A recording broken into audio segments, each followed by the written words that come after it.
Hello guys, तो कैसे हैं आप सभी। तो आज की कहानी शुरू करने से पहले अगर आप मेरे चैनल पर न्यू हैं तो प्लीज़ उसे सब्सक्राइब ज़रूर कीजिएगा। तो आज की कहानी शुरू करते हैं।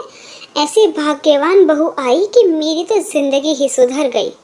आज बर्फी देवी एक कोने में कुर्सी पर बैठी घर की चहल पहल देख रही थी। उनके पोते प्रमोद की शादी है। घर में सब बहू के गृह प्रवेश की तैयारी में लगे थे। कोई चावल का कलश भर रहा था तो कोई थाली में रोली पैरों के छाप के लिए तैयार कर रहा था।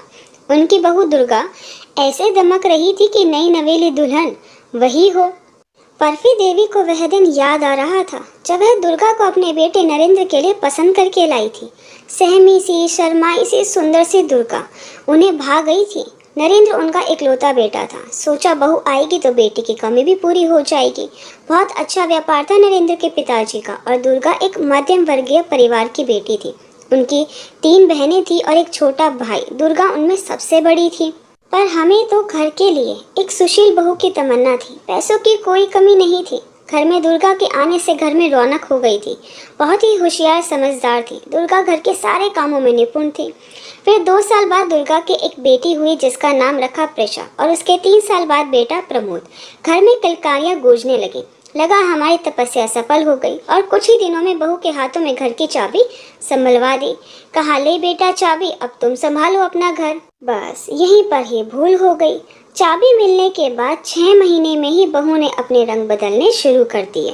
फिर नरेंद्र के पिताजी के निधन के बाद कारोबार पर भी उनका ही कब्जा हो गया। फिर तो बहू ने मुझे एक कमरे में सीमित कर दिया। कभी ताज़ा तो कभी बासी खाना डालकर कमरे में ही दे जाती है।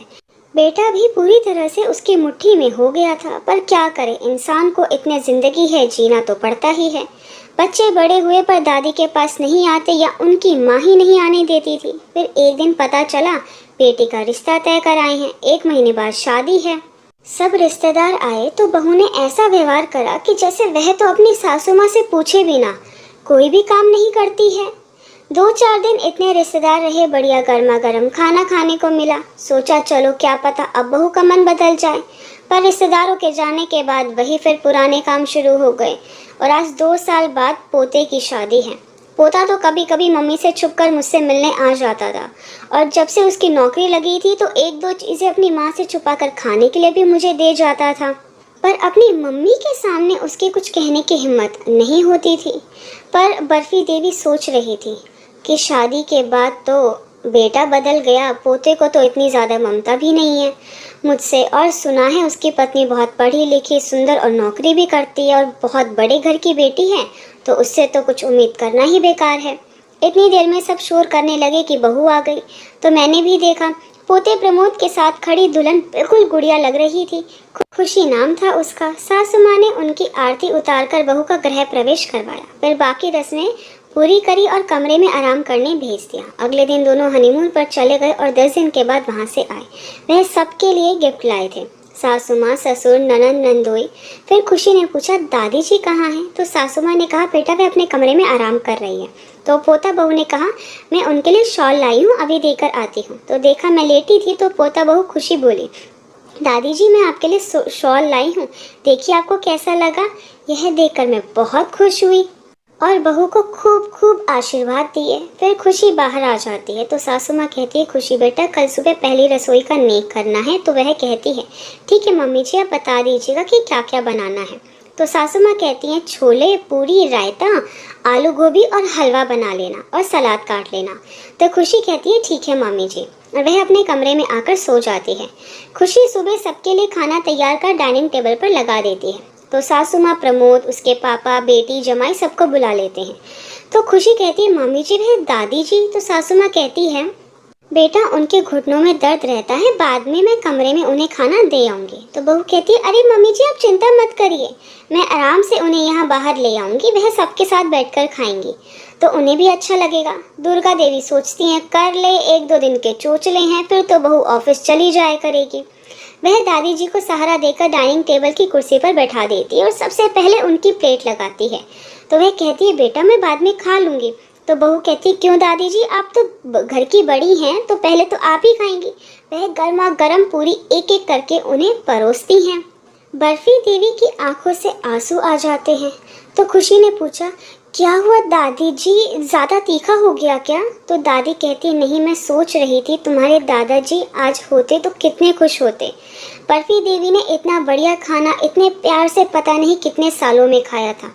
उनका पेट भर गया था पर मन नहीं भरा था, पर आत्मा तृप्त हो गई थी। फिर अगले दिन से खुशी ने भी ऑफिस जाना शुरू कर दिया। दुर्गा जी ने घर संभाल लिया। एक दो बार खुशी कहती भी कि मैं दादी को नाश्ता दे आती हूँ या रात का खाना मैं दे आती हूँ, तो दुर्गा देवी कहती अरे नहीं बहू, उन्होंने खाना खा लिया है। एक हफ्ता ऐसे ही निकल गया। रविवार की छुट्टी थी। खुशी ने सोचा पूरा हफ्ता तो मम्मी काम करती है, चलो आज नाश्ता मैं बना लेती हूँ। और वह नाश्ते में आलू के पराठे और हरी चटनी बनाती है, और मलाई रखी थी तो उसका मक्खन भी बना लेती है। खुशी को इतने अच्छे से कोई काम करते देखे तो कोई सोच नहीं सकता कि वह कंपनी में इतनी अच्छी बड़ी पोस्ट पर है। फिर वह पराठे तैयार करती है, देखती है कि दादी जी जगी हुई हैं और सासू माँ मंदिर से भी आई नहीं है। तो वह एक ग्लास दूध, 2 पराठे, मक्खन, चटनी के साथ दादी जी के पास ले जाती है और कहती है दादी जी नाश्ता कर लीजिए। वह तो इंतज़ार ही कर रही थी नाश्ते का, क्योंकि रात को बासी रोटी और अचार देकर गई थी दुर्गा बहू ने, जो उनसे खाया नहीं गया था। वह नाश्ता देखकर बहुत खुश होती हैं। पराठे तो ऐसे खाती हैं जैसे कितने सालों में खाए हैं। तो दादी जी कहती हैं बहू ये तो ताज़े पराठे लग रहे हैं, आज रात की बची हुई रोटी नहीं थी।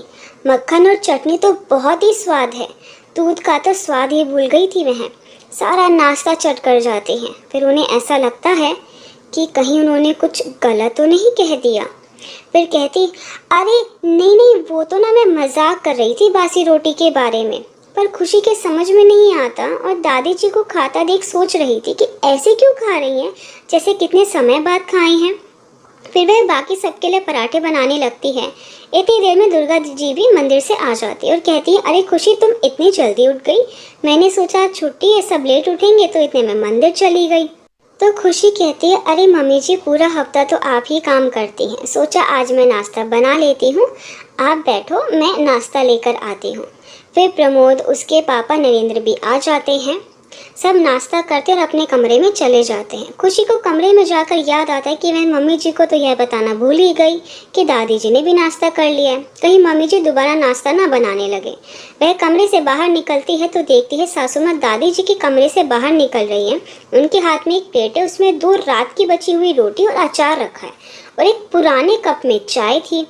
तो वह चौंक जाती है कि मम्मी जी दादी के लिए यह नाश्ता लेकर गई थी। फिर सोचती है नहीं कुछ और बात होगी, यह तो मेरा वहम होगा। पर शक का बीज पड़ जाए तो उसे मिटाना बहुत मुश्किल है। अब खुशी जब घर पर होती तो उसकी नज़र सासू माँ पर ही होती थी और उसने कई बार देख लिया था और उसका शक यकीन में बदल चुका था। वह अपने पति प्रमोद से इस बारे में बात करती है। पहले तो वह चौंक जाता है कि इसे भी सब पता चल गया और फिर इस बात पर हाँ भर लेता है। कहता है कि मम्मी को कितना समझाओ, समझती ही नहीं है। अब हम लोग घर के बाहर ही रहते हैं, हम क्या कर सकते हैं। चलो चिंता मत करो, अब सो जाओ, सब ठीक हो जाएगा। पर खुशी को नींद नहीं आती और वह मन ही मन में कुछ सोचती है। अगले दिन वह ऑफिस से 2 घंटे लेट आती है तो दुर्गा देवी पूछती है क्या हुआ खुशी, आज लेट क्यों हो गई। तो खुशी कहती है कुछ नहीं मम्मी जी, मेरी सहेली है ना पूनम, उसके घर गई थी। तो सासू माँ कहती है ठीक है। खुशी ऐसे ही 1 हफ्ता रोज घर पर लेट आती है और आकर लंबी सी सांस लेती है। तो दुर्गा देवी पूछती है क्या बात है खुशी, 1 हफ्ते से बहुत परेशान लग रही हो। तो खुशी कहती है कुछ नहीं मम्मी जी, पूनम के घर की प्रॉब्लम आज सॉल्व हो ही गई। तो मम्मी जी ने पूछा ऐसी क्या बात थी। तो खुशी कहती है अरे कुछ नहीं मम्मी जी, इंसान की फितरत ही ऐसी है। पूनम की शादी को 4 साल हो गए, वह मेरी ऑफिस में काम करती है। उसे पता नहीं कैसे पता लग गया कि उसकी सासू माँ ने अपनी सासू माँ को वृद्धाश्रम भेज दिया था और वह अभी भी वहीं वृद्धाश्रम में ही रहती हैं। तो पूनम बोली मैं भी अपनी सास के साथ नहीं रह सकती। जब मेरी सास को आज़ादी अच्छी लगती थी तो मुझे क्यों ना लगे। आखिरकार पूनम ने आज अपनी सास को वृद्धा आश्रम भेज कर ही मानी। तो दुर्गा देवी जी कहती हैं अरे यह तो अच्छा नहीं किया तुम्हारी सहेली ने। तो खुशी कहती है मम्मी जी वैसे तो उसने अच्छा नहीं किया, पर उसकी सासू माँ ने जो अपनी सासू माँ के साथ किया वह भी तो गलत था। अब बहू से क्यों उम्मीद लगाती है। अब जो जैसा है उसके साथ वैसा ही व्यवहार करने में कोई पाप तो नहीं है। फिर दुर्गा देवी जी कहती है हाँ यह बात तो ठीक है। फिर सब खाना खाकर सो जाते हैं। पर दुर्गा देवी जी के दिमाग में खुशी की बातें घूम रही थी और उन्हें एक सपना आता है जैसे खुशी उनके लिए रात की बची रोटी और अचार लाकर कहती है, ले बुढ़िया खा ले, आज चाय नहीं मिलेगी, पानी पी लियो। और एकदम से सपने से बाहर आती हैं तो पसीने से तरबतर हो जाती हैं और डर से कांपने लगती हैं। फिर कुछ सोचकर दोबारा लेट जाती हैं। सुबह उठकर सासू माँ के पास जाकर कहती है, मम्मी जी चलिए बाहर नाश्ता कर लीजिए। तो उनकी सासू माँ कहती है, नहीं बहू यही नाश्ता दे दे। तो दुर्गा देवी कहती है, नहीं मम्मी जी सबके साथ नाश्ता करिए, और सहारा देकर उन्हें बाहर ले जाती है। गर्मा गर्म नाश्ता और दूध देती है और खुशी से कहती है, थोड़े बादाम मिक्सी में पीस कर ले आ, वैसे इनसे खाए नहीं जाएंगे। बस उसके बाद तो रोज़ गर्मा गर्म नाश्ता, कभी फल फ्रूट, बर्फी। देवी जी की तो ज़िंदगी ही बदल गई और वे खुशी को खूब आशीर्वाद देती हैं कि ऐसी भाग्यवान बहू आई, मेरी तो ज़िंदगी ही सुधर गई। भगवान इसकी झोली खुशियों से भर देना। आई होप गाइस कि आपको मेरी वीडियो पसंद आई। आपको मेरी वीडियो पसंद आई है तो प्लीज़ उसे लाइक ज़रूर कीजिएगा, शेयर कीजिएगा, मुझे कमेंट करके ज़रूर बताइएगा कि आपको मेरी वीडियो कैसी लगी। अगर आपने अभी तक मेरे चैनल को सब्सक्राइब नहीं किया तो प्लीज़ उसे सब्सक्राइब ज़रूर कीजिएगा। Thank you so much guys मेरी वीडियो देखने के लिए।